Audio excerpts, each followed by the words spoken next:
Hello and welcome to another Creative Life conversation.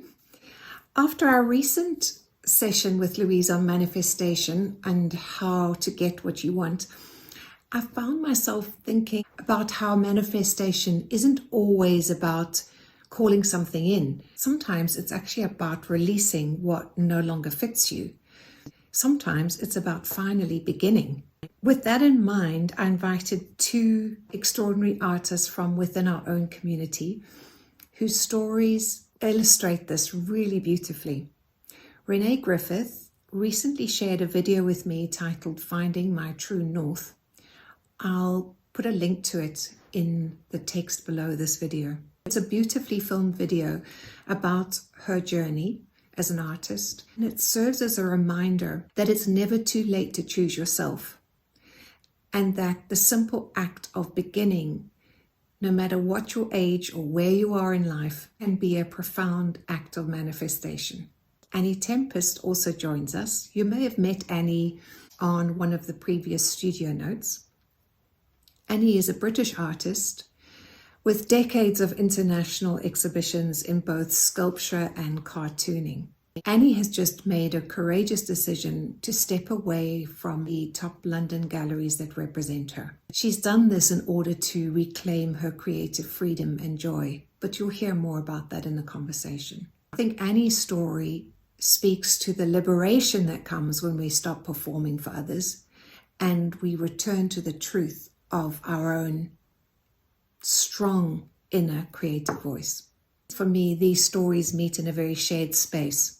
That shared space is the courage to choose a life that feels like your own. So join me in welcoming Annie and Rene. Hi, Rene. Hello. How You've are got you? such a tidy studio. I'm so glad I'm in a friend's house. Well, I don't know about tidy, but Well, you anyway. haven't met my studio yet. It's a creative explosion. Listen, we're talking multiple studios though, Annie, to be honest. Yeah, we are talking. Well, every room in my house is a studio at the moment because I live on my own, so who cares?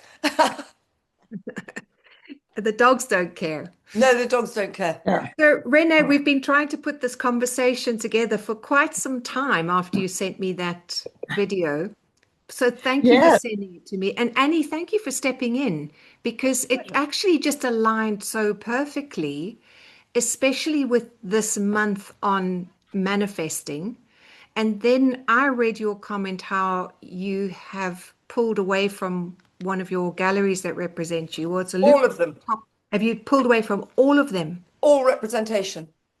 Wow, that's big. It's brave. Yeah, it is. It's necessary though, isn't it? For me, it is, yes. And I just wanted to share, I don't do these horoscope things, but I would just read a silly one in one of the rag papers yesterday. Just want to read it because, I don't believe in these things, but listen to this.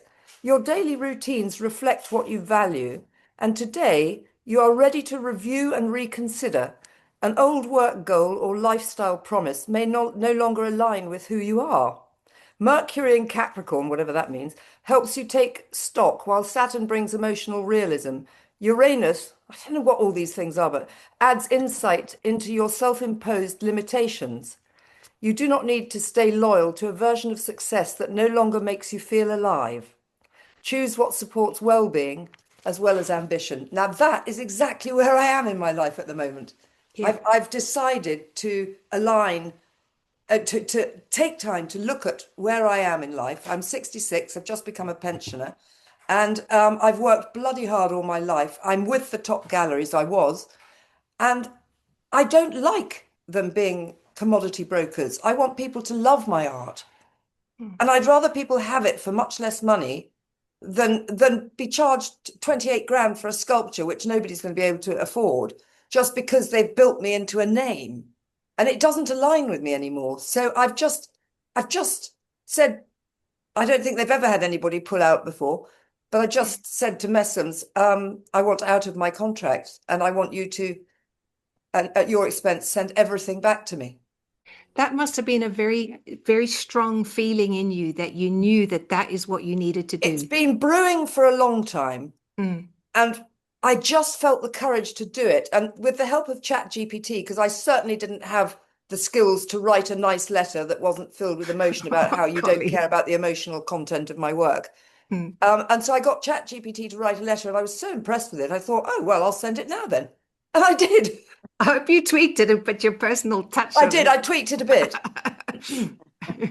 But it was a lot nicer than I could have been, because for me, it's highly emotional not having my work really, I mean, having it valued as a commodity rather than as something of me, which is highly emotional. I think that that's the thing, is that alignment that I did a small intro before I brought the two of you on, and I was speaking about how you're both working from a very aligned space in your life now. And we'll talk, Annie, we'll come back to you on that misalignment that you felt, and that's probably what caused that decision. Rene, can you just intro us? I'm going to put a link first to Annie's studio notes video in the text below, so new members who hadn't met Annie before can meet her. And then Rene, I'm also going to give a link to your lovely video. Your video was called Finding My True North, Artistic Passion. We're talking about artistic passion that knows no timeline, and how you say it's never too late to pursue that authentic creative expression, which is what Annie's talking about, of turning 66. She wants to do it her way. Give us a little backstory about you and how that video came about, and that very strong message comes about for you. I think my journey began very early in my life, as a child, feeling like that's what I wanted to do with my life, was to become an artist. But of course, like many others, we were not encouraged, especially as girls, to pursue much of anything other than becoming a wife and a mother. And, my father said, as an artist, you'll never make any money until you're dead. And Wow. of course, I've heard that from a lot of other people as well. And I don't believe that, that I thought that was true. But I was too young, and, through high school and college, my number one goal was to make a living, and it didn't seem that I was going to be able to do that with art, and there were no art schools near me. So I did the best that I could, and followed the expectations of my parents. And so I did not even go to college until very late in life. I was in my mid-30s, and I was, divorced, had 3 children, had to support myself and the kids. I worked a variety of jobs, from painting houses to climbing telephone poles with the phone company. And, working my way through school, it took me a very long time. It took me 5 years to get my associate's degree. It took me another 5 years to get my bachelor's, and then another 2 years to get my master's. And, once I had finished school and my kids were pretty much grown and gone, I still had that yearning to pursue my art. Sorry, what's your degree in art? No, Oh, there okay. was no such thing as a degree in art. Okay. Here in Florida when I grew up. So it was in communications and technical Okay. writing. So it was not until my daughter was married and living in San Francisco that she called me one day, and told me that she and her husband had bought a little duplex, and there was an apartment that was still available. They did not live there, but that was available for me to come and stay for about 6 months. And I thought, oh my gosh, this is my opportunity now to pursue my dream. And, at 50, it was a little frightening, but I rented my house in Florida and I took off for San Francisco. next thing I know, I had an art studio at probably one of the largest enclave of art studios and artists in the country. It was a place called Hunters Point Shipyard. And so I rented a studio space there. It was not a live space. That all of those are just workspaces. And I painted houses during the day. I did graphic design. I did faux finishes. I did whatever I needed to do to make enough money to stay. And I ended up staying in California for about 10 years. So I had my very first solo show in San Francisco after I returned from Paris. And a short while later, I was in a commercial gallery and had my first 3 pieces sold after about 3 days of being in that gallery. The gallery owner told me the buyer for Marshall Field's corporate collection from Chicago came in and bought all 3 of the pieces that I had left with her. So it really inspired me to continue to pursue this. And so, my journey's had a lot of bumps in the road and a lot of detours, but I think I stayed focused long enough throughout these years to end up where I'm at now, which, I'm very happy that I'm in my studio practicing my art and, almost every day. That's a I'm right wonderful here. place. Good place to be. It's a good place to be, isn't it? Yes. Oh, absolutely. I really enjoy my time here. I enjoy my other pursuits. I'm an avid tennis and pickleball player. So, so yes, I have a really good life here. I think Annie, art is a vocation, don't you? yes, That yes, you will go back to it. You'll keep being yeah. drawn back I to it. think I came out the womb being one. Yeah. Yes. Well, it's interesting because I didn't. My start was very different because my older sister was an artist. Yeah. And you know how families label you. Oh, So yeah. she was labeled the artist and I was labeled the clown. Oh, I was the same. Yeah. Yeah. And so there was, it never occurred to me that I was an artist. I used to like drawing and things, but really I was an outside clown. I had ADHD quite badly as well. So, that is interesting how it's taken my path into many different directions of art. Yeah. Is because I keep thinking, oh, I can do that. Something shinier is over there. And I hate being kept in one track. And the Yeah. art world doesn't like that either. The commodity brokers do not like you. It holds you in one place. It Yeah, holds you. And what happens is the work loses it loses that energy and that absolutely. spontaneity Yeah. and that thrust goes So out of it. I took a 20-year detour, really. I mean, I continued my cartoon. Well, my father wanted me to be a secretary. I was dyslexic and ADHD and basically a pain in the ass. But he thought it would, daughters should be secretaries and then find a decent husband. Well, I did try and be a secretary, but in a high activity area, so in a casualty department in a hospital, which I could cope with because I thrive in high activity areas. Mm, I thrive and die in them both, mm. you know. And I could only be a temp secretary because I'd be bored of one job and want to go and see another specialization. So for 6 years I temped, which suited me okay. But then I thought I can't work for other people. I just can't. And so I decided to go and find books in the library on how to draw. And that's how I started. So I didn't draw until I was 24. And by the time I was 25, I'd sort of catapulted onto a major national newspaper. And then it all happened from there. So my money bit got sorted by my drawing, amazingly. And my sister, who was fantastically trained with MAs and degrees and taught at Camberwell and everything else, has barely been able to forge a living all her life, but she has stayed an artist because she knows nothing else. Do But you think that there is this, when you go to art, when you go to art school, I remember something that was told to me by one of my ceramic mentors way back because I'm self-taught in yeah, everything that I do.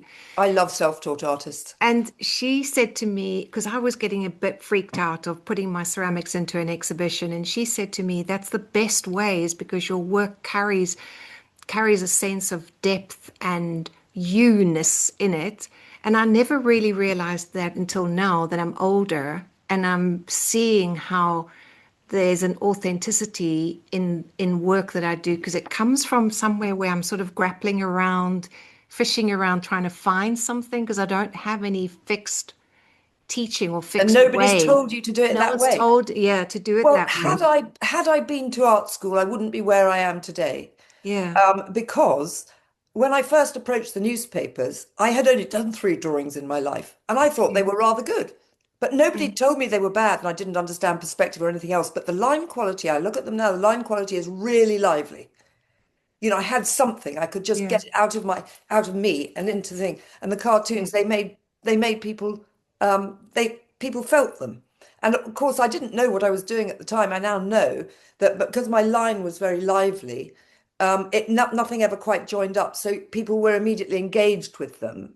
And that's a technique that I would teach now. It's a similar thing when you sculpt. It's like the one sculpture I saw of you when you were taking the conductor Oh and yeah. working with the conductor. That movement that you're putting into the sculpture was the same thing. Yeah, Is and that they is were that done as a lucid? performance. So I only allowed myself 1 day for that conductor. They were half life-size bronzes, but I only gave myself 1 day with the clay on each of those 6 ones because I knew that if I got the time, I would fiddle and make sure that everything was like that. But they're wild on the surface. They're crazy like that.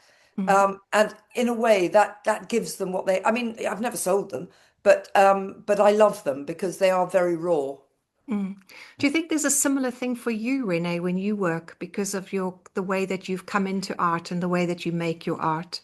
I thought it was interesting, and I really was relating to that as I heard you talk about your art because you're self-taught as well. So, yes, I think somehow the struggles to get on canvas or paper what I have in my mind uh, maybe helps me put a lot more of myself out there. It's, Yeah. it's Yeah, because you hard to talk a lot explain. about feeling. You talk a lot about how it feels. You said in your video, you said it's like, did you say it's like song? Yeah, Like music, I wrote that down. yes, I loved what you Yeah, said, yeah. and I wrote it down here Good that for you. What did she say, Annie? yeah, Remind it us. was yes. everybody asks what's the meaning in that, and Mm, that works across to the figurative because my sculptures are quite figurative, and there is a lot of meaning in them, and people say what's the meaning, and it doesn't matter what the meaning was to me. I want them to say what does it make you feel, mm, because as you say, music is another language, and it's a rhythm, it's a simple universal language, like a smile. Oh, mm. A yes. And that's smile. what you said, and I loved what you said in your video. I thought it was really beautifully said. But that's it. It is a language, Yeah. and you must read it. You must read in what people are communicating. Whatever it's a two-way thing, is what I'm trying to say, and I think that's Mhm. so true about abstract. And I hated abstract art, and I would because I was only taught by people, not taught, but in life they all said, "Oh, that's child of 6 could do it." It's the only reason I got into it because I thought, well, I don't understand it. So I tried to do Louise's course, and I then understood it. And now I can stand for hours in front of something, which I would have just gone, huh, child of 6 could do it. I could do that. I can't do that. I've tried. I've been trying for 4 years now. And I was looking around your work and I love it. I love it, but I wouldn't have loved it 4 years ago. It's about growth. It's about not just accepting what you're told and just saying, well, I'd like to know more about that. Somebody thinks it's good. Let's find out about it. Yeah, it's very challenging. I've been down the road of beginning with painting little barns and houses and landscapes and trying to get a likeness. And I never thought about the feeling until I started doing abstracts. And that's all I'm thinking about is, what am I feeling? What colors am I picking? What brushes, what shapes am I going to make? Do I like this? I may come back and totally change it, feel something different, 2 hours later. But it's quite interesting to just work on abstracts. You're using all your senses, aren't you, Renee? Because you're Exactly. Yes. saying is that a cold feeling or a warm feeling? Is it a big feeling or a small feeling? You're looking at differences and that you're putting that into your work. So all of that emotion, you're working stuff out in yourself. It's like a therapy. And doing things that other people want, it is literally self-harm. Yeah. I think. I say it Well, that strongly. yeah, I absolutely agree with you. And I also go back to that what we were saying about feeling, how strong that is in no matter what art you're making. Because whether I came in from a narrative because I was a performing artist. I trained as an actress actually for stage and then went into marketing and advertising. And everything that I've done, whether it be creating art, being on in a play or being in advertising, it's always about generating that sense of those senses and mostly the senses of having felt and feeling. It's like, what emotion are you generating? So, whatever we're making, it really does boil down to that. And those things sit within you. And that's, I think, what sets us all apart is that we all feel so differently. And that when we create a piece of work, especially related back to art, when we create a piece of work that does carry that deep resonance of what we feel at the time, is going to be interpreted by somebody else in a different way, perhaps, but it's still going to have a depth to it, isn't it? Yeah, yeah. And when you are working according to someone else's plan, like a gallery plan, you are trying to step into something. Mm. It's like when you look at different actors and you see Meryl Streep performing, and Meryl takes on those roles. What are the two different type of actors? There's the Alexander technique and there's the method actor, I think it's called.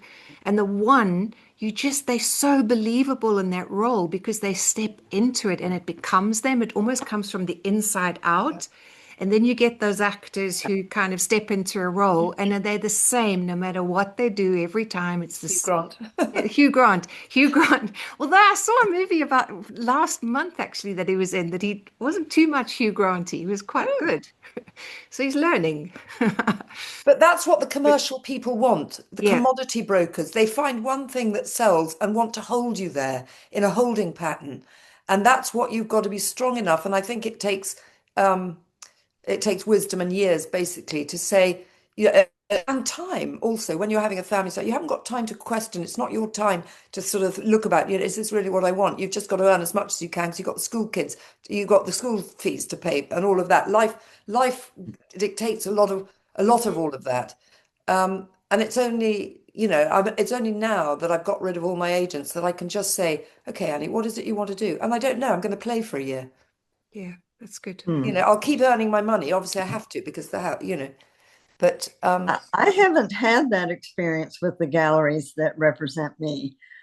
Never have they asked me to do any particular color or style, and I do a variety of work, but I do it because I want to, not because they're asking me to. yeah, that's wonderful. And so I haven't experienced what you've But experienced. it's a lot to do with my ADHD. Because my cartoons always work. People want me to stay in the cartoonist box. I'm well known around the world as a cartoonist. Then I decided I wanted to be a sculptor, and nobody wanted me to be a sculptor because I'm a cartoonist and they want my cartoons. So I had to fight like crazy to be taken Okay. seriously. So that's completely different. Then I become an abstract painter, and that is really a no-no because now, so you come into Yes. my Okay. gallery and I'm 26 different people. You cannot, but there's something for everybody, but you can't because my head is neurodivergent or whatever you call it. You can't, people can't understand that's all the same person. And I am an enigma to people. And so they want me to be one person or another. But now I'm just saying, I don't care. Today I'm a cartoonist. Tomorrow to this morning I did Yeah. lino cutting. I hate printmaking, but that's what I did because I felt like it. Do you find that with the cartoons, because most of them are such narrative stories, a lot of them come from your quirkiness of upbringing as Yeah. well as how you see the world. Do you I'm trying find to that, make sense of the world. And so yeah, they're not jokes, they're just observations of human behavior. yeah, And that again takes courage because you think you're a cartoonist, you've got to be very funny. I'm not actually. I mean, I have a wry smile at something that I see in people's behavior, and that's how I operate. And it's literally, it's no more than me trying to work out how the world works because of, I'm slightly differently wired to other people. So I'm constantly studying other people, and I find it quite amusing because it's not like I am. So I can see it. And when you're painting abstract, what is it that you're pursuing there? That What goes is your that goes straight into emotion. So I'm bypassing language, and and yes, it's highly my abstracts would be highly contrasty, as my personality is, because I've got ADHD. So I'm on the spectrum of autism, and I've got ADHD. So it's a kind of like crazy push and pull in me the whole time.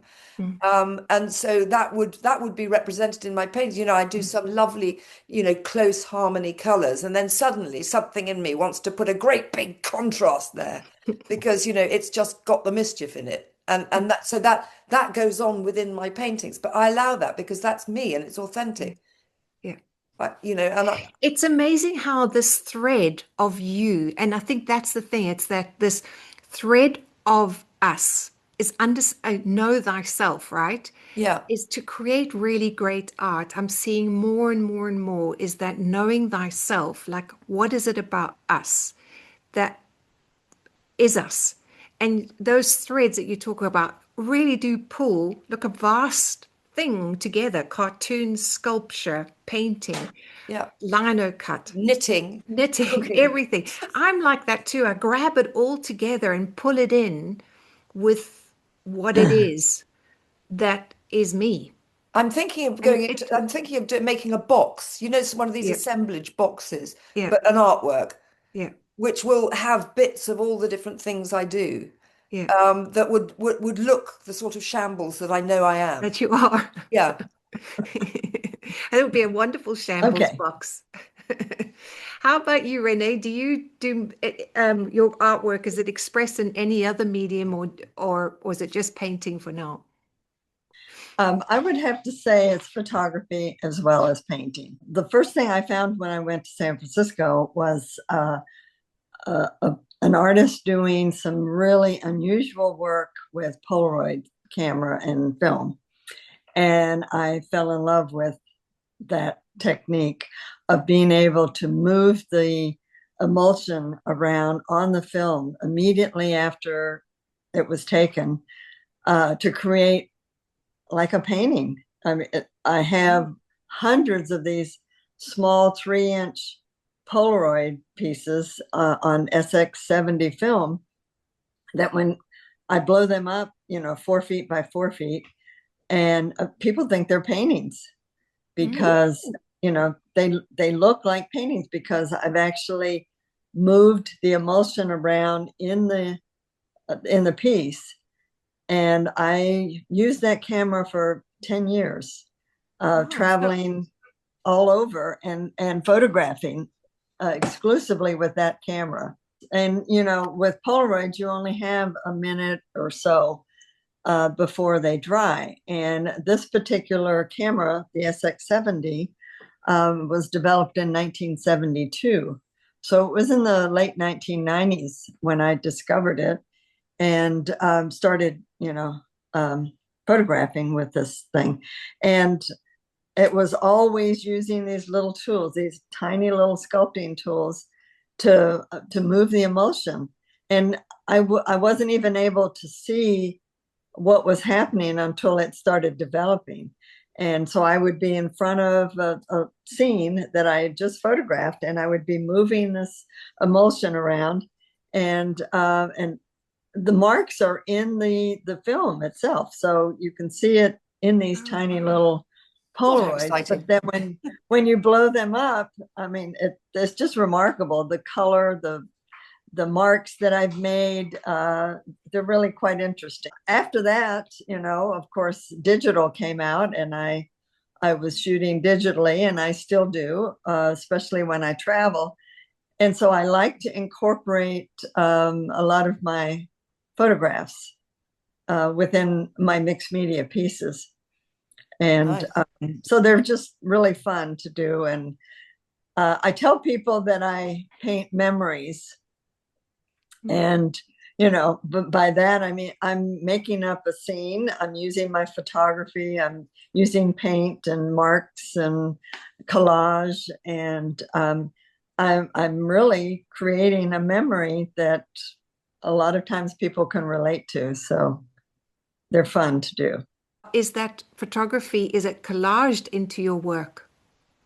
Both. It's Both. collaged or it's image transfers. We'd love to see, wouldn't we, Annie? Yes. Let's see. Sounds So, exciting. I like the now, process. I just did these two pieces. Yes, I don't know if you can see them. I'll just show you one at a time. Can you? Yeah. Okay. So I did these. I actually just photographed the tennis rackets and I photographed the shoes, and then I converted those to black and white images, and I transferred them onto the canvas after I had painted an abstract background. So those two pieces, I specifically did those because our local art association wanted some pieces for a country club that is golf and tennis. And I'm a tennis player, so I did those. And they're very different than my normal collages and mixed media pieces. I'm looking to see if I have. Well, Have you got any of the photographs that you were talking about? Have you got any of those? Yeah. I'd love I to do see. have some of those. Let me see here. Can't talk about them and not show them. Yes, it's a good show and tell. Yeah, tell them. I love show and tell. I love show and tell. I can't show you anything because I'm in Because you're somebody in your else's friend's house. Yeah. Doesn't your friend have any of your work, Annie? No, she's too neat. There's only one painting in here, the whole place. I mean, whereas mine is like about 25 paintings on each little tiny space. So I will show you this piece is when I took a train, San Francisco San Francisco tram. Yes, and somebody saw that on my website. A designer wanted a 40 by 40 inch piece done on canvas. And so I've already have these all scanned in. So that's one of them. Here's one of a lifeguard stand in Miami Beach. But where is this one where you've moved the thing around? Yes. Oh, they look perfect. Sharp to me. Yeah, they're not like this one, maybe you can see. Come in the center of this, come into this, yeah. Oh, I see. Yes, I've got you. Yeah. Do you see the mark? So you've kind of almost created like a smudgy. Yes, it's almost like taking a little ballpoint pen, kind of sculpting tool, and pushing that emulsion around. Okay, so, I get it. Yeah. In 2006, Polaroid announced they were filing bankruptcy, and they would no longer make film or cameras or anything. So that ended that particular part of my life because I couldn't buy the film anymore. So here's another piece now this is collage with my photo of a camera and, collage papers in there. So a lot of times I use vintage papers, and some of them are, pieces that I've painted. Some are wallpaper, just wherever I find the stuff. Is that just transferred with a photocopier and gloss gel medium? Or how do Yes, it is. Yes. Yeah. Can you see that? Yeah. The photo is. Wouldn't that be nice to take your sculptures, images of your sculptures? I do. I have added them to my paintings. I've just started doing it. I've done some transfers of my spirals. Yeah. Within paintings. Yeah. I want to work more with my sculptures and take them further. And I think that's quite a lovely thing, is when you take all these different aspects of the art that we make. Yeah. And then somehow use them in a different way. Yeah, that's what I'm trying to do now, because I'm looking back at my ceramics and I see the shape and form. I see a lot of that coming in the shape and form in collage, but now I want to take it more into a drawn thing and bring drawing in. Or even photographed. I mean, like those ones behind you, if you photograph that. Yeah. And make that one of your big shapes. Yeah. I've actually used this quite a bit, these horses. I don't know if you can see those. I've used those horses in a recent thing that I did with a Trojan horse. It was kind of marrying abstract painting with the Yeah, form. yeah. And I think I'll go back to that once I have another studio to be able, but Well, I'll come and probably visit work me, and with paper. we'll go Yes, I'm down a definitely rabbit coming to hole you. No, because I'm I've got my definitely coming. sculpture Yeah. studio and everything. Yeah, I'm coming to you. I'm going to do a sabbatical time with Yeah, you. absolutely. Come be artist in residence. Yes. Can I ask, does that work that you've just shown us, is that the kind of work that sells through the gallery as well, or is it just your abstract work that is represented through gallery? The gallery that sells the most work, he has sold 90 pieces of my work in 3 years. Ooh, wow. You're doing And well. yes, and he's only about an hour drive from where I live, but it's a totally different type of community. He sells a lot of the abstracts, even the really large ones.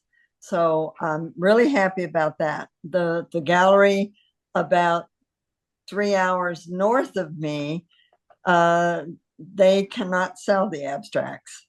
They sell the mixed media pieces that has something recognizable in it that that people can relate to, and so and then I have a gallery in Miami that's about 3 hours south of me. They like the abstracts, so it just depends. The gallery that's north of me says that most of their customers are tourists, and they want some smaller pieces and something they can take with. Occasionally they'll sell a bigger piece of mine, but they're almost all mixed media pieces. I've only ever operated where I've had to be exclusive to one gallery.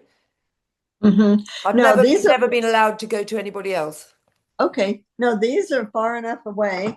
In fact, the gallery in Miami, their only stipulation is that any other gallery that I wish to have represent me has to be at least 50 miles away. And so that's quite easy. And No, I've just been forbidden to go to anyone anywhere in the world apart from with them. So well, that's Yeah, Annie, you've definitely been you've been tied up with that with yeah, those with the galleries that you're with. So I yeah, can absolutely see why you need the break from it, yeah. because it doesn't give you that yeah. flexibility and it doesn't suit what you are with your personality and No. the way you want to work. Renee, the question that I had for you was that it sounds like also having those different galleries, it just means that whatever you're producing with what you want to, what's bringing you joy, and then you can choose as to where it goes, I would imagine. Yes, I can. And they give me the freedom to do what I want to do. When I have asked all three of them, what sells the best, what do you have any recommendations, and they're like, no, we'd be billionaires if we knew the formula. It's like just people relate to your work well, and just keep doing what you're doing. And the gallery that's only an hour away from me, that has sold the most, he calls me every month or two and asks me what I'm working on, and I tell him I've got 5 or 6 pieces that are finished and I'm just putting varnish on them. And he said, well, I'll be there this evening after I close up the gallery. I'm coming. And he'll come and he'll take everything that I have and then look around to see things that I haven't mentioned to him. So nice. You deserve That it. is nice. Yes. Yeah. And so, there's a real good relationship there of trust. And if someone calls me from off of my website and he has something that they're looking at, he tells me come pick it up. He's not involved in the sale. There's no problem. And Brilliant. yeah. And so I it's think just a those working relationships are really important, aren't they, Renee? I Really. think yes. And I've had people call me after they go to his gallery, and they call me and they want to know about my work, and whether they can come to my studio and buy it. And I tell them they have to go through the gallery there. So it's a two-way street, and that's Yeah. how yeah. we would run. That's how I owned a gallery for a number of years, and the artists that we represented. Look, it's a commercial gallery, but similar lines of the only restriction is the area that you sell in. So if you sell in another area and the other one was similarity in your pricing structure. Yeah, So whether absolutely. if That they're has to be the buying, same. yeah. Also, that's the other big area of worry if you pull out. Pulling out of Messams, where my conductors were priced at £28,000 each. Mm, Now, I can't undermine people. It's a difficult thing to undermine people who've bought from them in the past to suddenly mm. say, well, I can take a third off that, a half off that actually, because that's what they were taking. But that undermines the people who've bought before. So you've got to have an integrity within that as well. It's really Yeah. difficult. It's a difficult line to tread. It's an Yeah. important line, though. The It's a very integrity of an important line. I need artist to is, think really hard about it. yeah, yeah. Yeah. And maybe that's the thing, is that instead of drip feeding them back into the market, is that you take this break completely and then you put it back in at Well, what I the was at the considering price. is the big selection of bronzes that have just come back, the conductors and dancers. I'd lend them out to a theatre locally for the Mm, foyer and just lend them out for a while, give them a year's break. mm. And get them seen, have them Yeah, seen and yeah. appreciated. That's Hmm. beautiful. I like that. Yeah. Oh, you've got all kinds of possibilities, Annie. I know, but I too can't. many. I mean, my brain's firing off in a million different directions. I don't know what to do. Yeah. At the moment, my house looks like, you know, a bronze cemetery. Annie, do you find that that's what that having separate studios for your separate disciplines helps you? I'm supposed to have separate studios, Mm, but I need to regroup because over winter I've closed my main studio down so I could save on the heating, and I've taken the whole house over as a crazy creative space. So I'm in a little bit of an ADHD explosion at the moment, which I need to sort out, and then I can start the year. I want to just revisit a lot of the sculptures. I've got all the molds, and I mm. want to revisit them in different ways and with different materials. You've been doing something similar with the soaps that you did with Oh the, yeah, exactly. yeah, And then yeah. have another idea, and I haven't got time to do it, but I find somebody on the internet who can do it and let that go off on its own. Renee, two types of work that you do. How do you work it in your studio? It's all in this one space, but it does overlap. I've got an office on the other side of the house, and so some of the work overlaps and ends up there, but only for a very short amount of time. I mean, basically, everything I do is right here in my studio, and I'm gonna whip my camera around here, so maybe I don't know if you can see. Oh, you're making a There's birdhouse. a house, Can you see birdhouse. the bird? So I was asked to paint this birdhouse, and I was envisioning that it was just tiny little birdhouse, and it was for a nonprofit that finds shelter for families who are about to become homeless. So they said, it's one thing of just one person that becomes homeless, having to deal with one person, but now you've got a family. So this is nonprofit that has been around for 20 something years, and they've decided to do these birdhouses, and they gave the project to the high school shop class to build the birdhouses for us. And then I volunteered, and I saw a picture of them, and I just envisioned that they were these tiny things. Turns out to be this gigantic birdhouse. And I happened to have the pedestal from a gazebo that used to be in my backyard. So I had a carpenter friend of mine install it, onto this pedestal, and I'm starting to paint it. So it's to be auctioned off as a fundraiser. I think they've got 20 or 30 birdhouses that are being worked on in the community. So it's just a fun project, and I end up doing those kinds of things as well. And it's all in my studio. It just takes up some of my studio, and I I love this. I love this. This yeah. is that is such a great project and such a worthwhile one. But I'm smiling now because I'm seeing how we all actually are the same. Creative Yeah. people have all sorts going on all the time. There's always something that's grabbing our Oh, attention, and we're like little creative butterflies, like landing in different places all over our studios. It's all the And sparkliness. gardens. I've got a little Airbnb section, little bird houses, and I call Yeah. them my Airbnbs for the birds. Oh, yeah. golly. I love So, that. Okay, Annie, my question is this. Did you discover did you discover anything about yourself when you made this decision and you sent that letter that you'd helped with ChatGPT? Yeah. What did you discover about yourself, and did you have That any I'm braver than I thought, Mm, and that I don't and find it difficult anyway to toe anybody else's line. And it's time. If it's not time now, I'll miss it.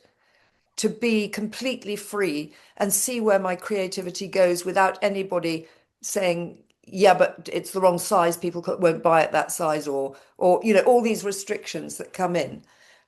And I don't want to make mud, and I so understand what you say, but I have a lot of different skills from over the years because I've been an artist since I was 24 and I'm 26 now. I've earned my living purely through art for all that time. And I have studied a lot online. Everything that I found shiny, I've studied it in detail. And I want to see where, if I just stop for a while, just to see where all those skills can come together and maybe create something new or interesting, or I don't know. But I'm very aware that do if I don't do me now, I never will, because I've got 20 good years left. mm, And I've worked really hard, and I've paid my mortgage and bought my house, and everything's been done through art. So now I want to really see where where it can just bring me joy every day, mm, which it does anyway, but I mean more joy, so I don't have to think about, all the sort of, I mean, because there's a huge amount of invoicing and all that kind of rubbish that you have to do. I run a Shopify store for the cartoons, so I have to constantly monitor that and make sure it's updated and the images are up and available and they're working with the printers and all of that. I'm rubbish at that. It's executive function. I simply am not wired for that. But I do my best, and I'm not beating myself up about it. mm, It's running. It's running, and I'm just trying to chill and not beat myself up about it and to just play. So I have a play date every Wednesday now. I'm going to go and draw in an old folks' home on Thursday mornings. And I'm just going to do things that I'm comfortable with. So long as I'm drawing or creating, I can be with people. And it's about connection, mm. and it's about getting it right for getting my life really nice now. I've done well. I've survived a lot of trauma, losing my son and all of that, and divorce and everything else. And now it's my time, and I'm damn well going to live it. yes. I'm coming up to Cumberland Yes. or Northumberland, wherever it is. Yeah, Come anywhere. We'll meet you yeah, wherever you go. Yeah. yeah. I'm not good at leaving home at all because I'm always in a flurry of excitement about creating something. But I will have to leave home a bit. Well, I think you do pretty well at leaving home on your tours and things that you've done. Well, so But yeah, I'm working for Viking. You see, I'm yeah, not oh, working. They ring me up and say, "Will you go and paint on a boat, on what a a ship?" lovely thing. And I go, yeah. And if they give me the least warning they give me, I'm likely to say yes. If they give me lots of warning, it means I can't do anything until I leave because my brain won't let me. But so they give me two days. They gave me 2 days warning to go and see the Northern Lights, to go and do that trip. And I just take my paints, and I know I'm happy if I've got my paints, and so that's perfect. I love the way you've got them working alongside your ADHD because Well, I'll tell they're you actually what. working really well with you on that. Well, it's really interesting. That's something I have come to understand, is Uh, that if you have an ADHD brain like I do, which is constantly firing off and you're not good at executive function, you daren't travel because you can't make the travel plans correctly. mm, I mean, I just can't do it. Yeah, I know it's easy, and I know I could do it, but I won't do it for some reason. I can't do it. So actually, to go on a cruise, which I never thought I'd do in a million years, they take complete care of all the executive function, and they literally park you up in front of some brilliant thing every day. in some new thing, and you don't have to unpack or do, that's executive function. I can't do the unpacking and packing. It takes me a week to worry about that. So it is the perfect holiday for the neurodivergent. You just go and they look after you, and you can be artistic, and people can come and watch you. It's perfect for me. I don't know how they decided to use me, but they did, and it's brilliant. I love Well, it. you certainly are a great advertisement for it. Yeah, I love it. I love it. Honestly, I'm the last person to ever do anything that would be a team sport, but it's not a team sport. Mm. It is literally you go and you can join in or not, and nobody hounds you, and only artists come and chat to you. So it's all perfect. That's wonderful. That is wonderful. And I firmly believe in that, taking that time out for play. That's what I did. I put myself on my university year just to actually say, right, okay, all these things that I know, all these little shiny things that you say, Yeah, pull them all together do and it. see where they take you. And so for the past year, that's what I've been doing in this garage, is just That's so good, isn't it? it has felt good. And I feel like it's given me a kind of a respite in a way, that it's stopped that driving thing where I've got to produce something. Yeah. And I think that I'm quite itching now to produce something, and I'm Yeah, quite I itching am to slightly. focus. Yeah. Renee, I want to wrap because we Yes. could talk forever. So let's go back to your great wisdom of it's never too late, and it's never too late to start again, or it's never too late to start, and it's never Yes, too late to absolutely. start with an authentic voice and do what can I ask you about that to close this conversation with that? I believe that with every part of my being, because I have found so much joy in finally being the creative person that I knew I always was. And, there were some detours, like I said, but it doesn't really matter what your age is. If you're alive and you have a desire to do something, just do it. Just do it. And if it brings you joy, that's another huge plus. But